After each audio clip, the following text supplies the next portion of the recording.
Hi friends, నేను గత కొద్ది రోజుల క్రితం కూడా క్లియర్గా చెప్పాను. నిమ్మగడ్డ రమేష్ కుమార్ ఖచ్చితంగా ఎన్నికలకు వెళ్తాడు. తాను ఉండంగానే ఎన్నికలు జరపాలన్న ఆలోచనలో ఆయన ఉన్నాడు. ఈలోపు వ్యాక్సిన్ కూడా వస్తూ ఉంది.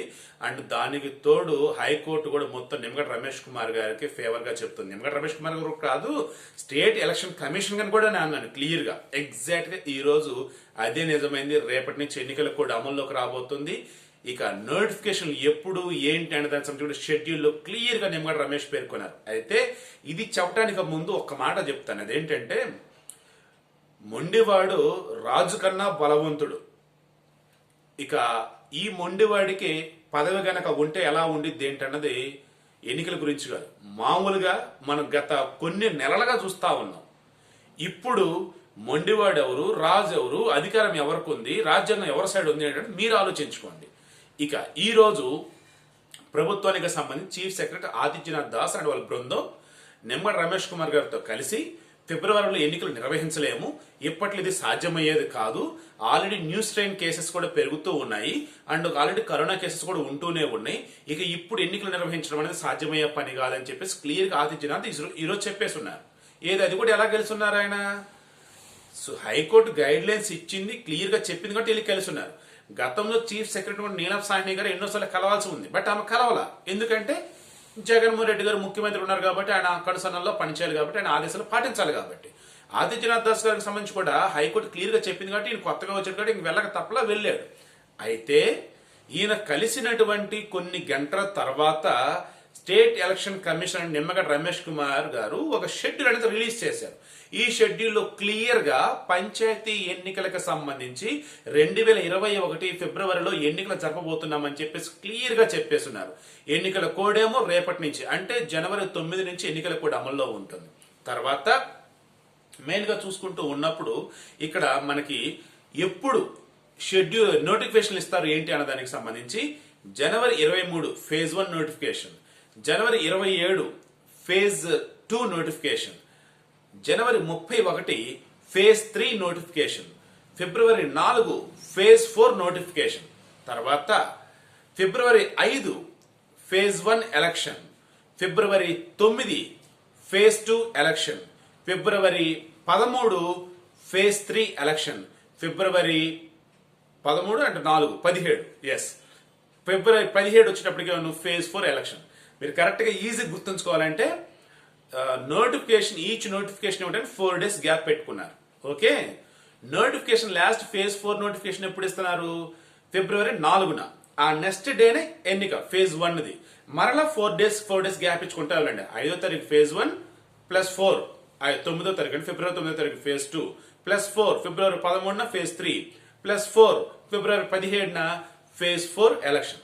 తర్వాత ఇది సర్పంచులకు సంబంధించి ఆంధ్రప్రదేశ్ లో ఉన్నటువంటి పంచాయతీలకు సంబంధించి ఈ ఎన్నిక. తర్వాత ఉప సర్పంచ్ ఉంది కదా, ఉప సర్పంచ్ కి సంబంధించి కూడా అదే రోజు ఈవినింగ్ అన్నమాట ఎన్నిక. ఏది ఏ రోజైతే వాళ్ళు చెప్పున్నారో ఆ రిజల్ట్ అనౌన్స్ చేస్తామని అంటూ ఉన్నారు కదా, దానికి సంబంధించి. సో కన్క్లూజన్ సింపుల్ గా చెప్పేస్తున్నా చూడండి. ఆ షెడ్యూల్ ఎలా ఉంటుంది, ఎప్పుడు స్క్రూటనింగ్, ఎప్పుడు నామినేషన్ విత్డ్రా, ఏ గ్రీవైన్ ఉంచుతారా లేదా, ఇవన్నీ మనకి రేపు మార్నింగ్ అప్డేట్ వచ్చింది. ఇప్పటి వరకు మనకున్న అప్డేట్ క్లియర్ గా నోటిఫికేషన్ అయితే షెడ్యూల్ అయితే ప్రకటించేశారు Nimmagadda Ramesh Kumar as a state election commissioner గా. తర్వాత ప్రభుత్వం సైడ్ నుంచి అప్డేట్ ఏంటి అన్నప్పుడు వాళ్ళు ఏమంటున్నారు, అరే ఈ రోజు వెళ్లి మరి చీఫ్ సెక్రటరీ చెప్పొచ్చినారు, కుదరదు, ఫిబ్రవరిలో ఆల్రెడీ కేసెస్ ప్రాబ్లం ఉంది అని చెప్పేసి ఆయన షెడ్యూల్ ప్రకటించడం అర్థం ఏంటి? మేము సుప్రీంకోర్టుకి వెళ్తామంటున్నారు. మీరు అనవచ్చు హైకోర్టు ఉంది కదండి. హైకోర్టే క్లియర్ గా స్టేట్ ఎలక్షన్ కమిషనర్ సైడ్ ఉన్నారు. యాజ్ పర్ కాన్స్టిట్యూషన్ ఆయన కరెక్ట్ గానే ఉన్నారు. అండ్ చాలా చోట్ల ఎన్నికలు ఆల్రెడీ జరుగుతూనే ఉన్నాయి. అండ్ త్వరలో వ్యాక్సిన్ కూడా రాబోతూ ఉంది. ఆయన ప్రజల ఆరోగ్యం దృష్ట్యా ఆలోచించే కదా నిర్ణయం తీసుకుంటారు.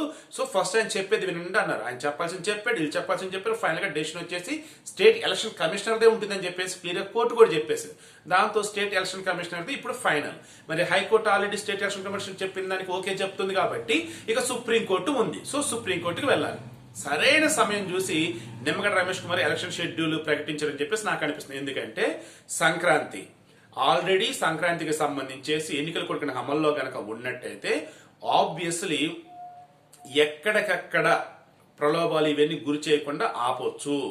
తద్వారా పారదర్శకంగా ఎన్నిక జరగడం స్కోప్ అనేది ఉంటుంది. మీరు ఒకసారి రిమైండ్ చేయండి, లాస్ట్ ఇయర్ 2020లో కూడా ఇదే టైంలో అనమాట. ఓ రకంగా చెప్పాలంటే స్థానిక సంస్థల ఎన్నికలకు సంబంధించి పంచాయతీలకు సంబంధించింది, తర్వాత ఎంపీటీలకు సంబంధించి, జెడ్పీటీసీలకు సంబంధించి, మున్సిపాలిటీలకు సంబంధించేసి, కౌన్సిల్కి సంబంధించి, అదేవిధంగా కార్పొరేట్ సంబంధించి మొత్తం కూడా ఇదే టైంలో వాళ్ళు షెడ్యూల్కి సంబంధించేసి ప్రకటన కావచ్చు, ఎన్నికలకు కూడా సంబంధించిన ప్రకటన కావచ్చు, ఎప్పుడు ఎలా నోటిఫికేషన్ ఇస్తాం ఏంటని సంబంధించి మొత్తం కూడా ఇదే టైంలో అనమాట. సో 1 ఇయర్ టైం పట్టిందండి ఈ కరోనా వల్ల ఏటకేలకు. నిమ్మగడ్డ రమేష్ కుమార్ ఇంకా టెన్యూర్ అన్నది 2.5 months 3 months ఉంది కాబట్టి తను వెళ్లేలోపు అట్లీస్ట్ పంచాయతీ ఎన్నికలను సరే జరిపి తీరాల్సింది అన్న వేళ ఆయన భీష్మించి కూర్చున్నాడు. ఆ రకంగా ప్రణాళిక సిద్ధం చేసి రిలీజ్ చేశాడు. ప్రభుత్వం ఏమో నిమ్మగడ్డ రమేష్ కుమార్ గారు ఉండంగా, అది సర్పంచ్ కావచ్చు, జెడ్పీటీసీ కావచ్చు, ఎంపీటీసీ కావచ్చు, కార్పొరేషన్ కావచ్చు, మున్సిపాలిటీ కావచ్చు, ఏది కూడా జరిపేది లేదు అన్న వేళ వాళ్ళు భీష్మించి కూర్చున్నారు. ఎందుకు ఇంత డైలాగ్, ఈ పెద్ద డైలాగ్ వాడంటే, భీష్మించి కూర్చున్న డైలాగ్ ఎందుకు వాడానంటే, రాష్ట్రంలోనేమో ఎన్నో వాటికి సడలింపులు ఇచ్చుకుంటా పోతా ఉన్నారు. ఇక్కడ నిమ్మగడ్డ రమేష్ కుమార్ గారేమో చర్చలకు పిలిచిన ప్రతిసారి ఏమో రాష్ట్రం సిచ్యువేషన్ బాగాలేదు, కరోనా కేసెస్ ఎక్కువ, మేము రామని వాళ్ళు అంటూ ఉన్నారు. ఈయనేమో అరే మిగతా చోట్ల ఎన్నికలు జరుపుతూ ఉన్నారు కదా, కొన్ని చోట్ల వచ్చేటప్పుడు అసెంబ్లీ ఎన్నికలు జరిపారు, కొన్ని చోట్ల లోకల్ బాడీ ఎన్నికలు జరిపారు, మరికొన్ని చోట్ల ఏమో వేరే ఎన్నికలు జరుగుతానేమని. వేరే చోట జరుగుతూ ఉన్నప్పుడు ఇదే దేశంలో ఒక రాష్ట్రం ఉన్నటువంటి మీరు ఎందుకు జరపరు అని చెప్పేసి నిమ్మగడ్డ రమేష్ కుమార్ గారు వాదన. దానికి తోడు కనీసం చర్చలకు రండి అయ్యి అని చెప్పేసి ఈయన పిలిస్తే చర్చలకు రారు. వీడియో కాన్ఫరెన్స్ పెట్టండి కలెక్టర్లతో అన్నప్పుడు వీడియో కాన్ఫరెన్స్ పెట్టరు. అన్నిటికి సంబంధించేసి మేము చెప్తాము, అప్పుడు మీరు ఎన్నికలు ప్లాన్ చేయండి అని చెప్పి స్టేట్ గవర్నమెంట్ సైడ్ నుంచి చెప్పున్నారు. ఎవరికి? స్టేట్ ఎలక్షన్ కమిషనర్కి. దాంతో అసలు ఆశ్చర్యం ఒక రకం షాక్ అనమాట. ఇదేంటి, as a state election commissioner గా నేను కదా నిర్ణయం తీసుకోవాల్సింది, నేను కదా షెడ్యూల్ ప్రకటించాల్సింది, నాకు చెప్తారేంటి వీళ్ళు అని చెప్పేసి ఆయన కోర్టుని అప్రోచ్ చెప్పాడు. కోర్టు క్లియర్ గా ఏం చెప్పింది, as a state election commissioner గా ఆయనతో స్టేట్ గవర్నమెంట్ వాళ్ళు చర్చలు జరపాలి, అప్పుడు దానికి తగ్గట్టు ఆయన డెసిషన్ తీసుకుంటాడు. అంతే తప్ప ఆయన మిమ్మల్ని అడిగితే మీరు ఆయనకి చెప్పేది ఏంటి? ఆయన స్టేట్ ఎలక్షన్ కమిషనర్, రాజ్యాంగబద్ధ పదవిలో ఉన్నాడు. అటువంటి ఆయనతో మీరు ఇలా ఉండటం ఏంటి? ఇంతకుముందు మేము ఎక్కడ చూడలేదని చెప్పేసి హైకోర్టు జడ్జిలు సైతం షాక్ అయ్యారు. రకంగా నిజంగా షాక్ గురయ్యారు వాళ్ళు.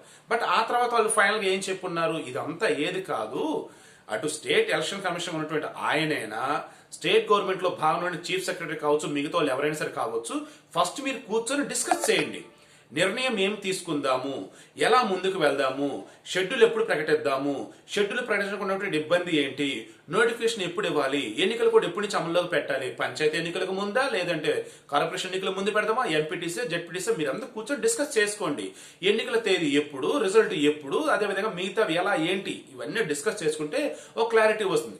అలా కాకుండా మీరు కోర్టుకు వచ్చి ఆయన కోర్టు ఇది అయ్యేది కాదు, state election commission they final decision, go and talk to him అని చెప్పేసి వాళ్ళు క్లారిటీగా హైకోర్టు చెప్పేయడంతో ఇక ఈ రోజు వెళ్ళి సిఎస్ఎల్ మాట్లాడారు. వచ్చి మాట్లాడారు కదా, ఇక నేను డెసిషన్ తీసుకుంటాను వేలో నిమ్మగడ్డ రమేష్ కుమార్ డెసిషన్ తీసేసుకున్నాడు. దానికి తగ్గట్టుగా షెడ్యూల్ ప్రకటించేశాడు.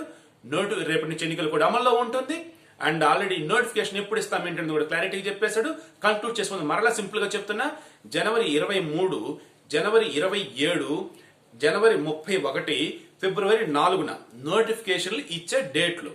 ఫిబ్రవరి 5, ఫిబ్రవరి 9, ఫిబ్రవరి 13, ఫిబ్రవరి 17 ఎన్నికలు జరిపే తేదీ. ఇది పంచాయతీ ఎన్నికలకు సంబంధించి ఆంధ్రప్రదేశ్ లో జరగబోతున్నటువంటి ఎన్నికలకు సంబంధించేసి ఎన్నికల కమిషన్ ఇచ్చినటువంటి షెడ్యూల్. అండ్ ప్రభుత్వానికి ఒక రకంగా భారీ షాక్ కూడా.